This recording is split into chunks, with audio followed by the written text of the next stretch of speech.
ہے آج فلک روشن روشن۔ امام علی علیہ السلام کی خدمت میں ایک شخص آیا اور عرض کرنے لگا، یا علی، شب قدر کی کیا فضیلت ہے؟ تو امام علی علیہ السلام نے فرمایا، اے شخص، میں نے اللہ کے رسول سے سنا کہ انہوں نے فرمایا، اللہ نے میری امت کے لیے راتیں ایسی رکھی ہیں جن راتوں میں اگر وہ ایک سجدہ کریں گے تو انہیں ہزاروں سجدوں کا ثواب ملے گا،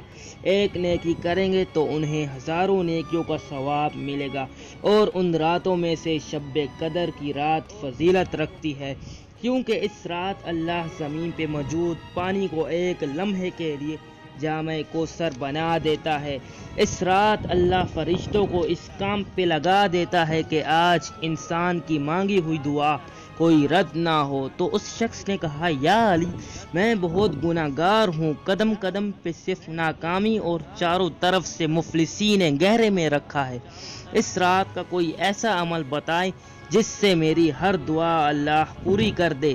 اور میں کبھی ناکام نہ رہوں، میری دنیا و آخرت کامیابی و کامرانی سے بھر جائے۔ تو امام علی علیہ السلام نے فرمایا، اے شخص، شب قدر کی رات اگر کوئی انسان عشاء اور فجر کے بیچ میں 207 مرتبہ سورہ قدر پڑھے اور اپنے گناہوں کی معافی مانگ کر اس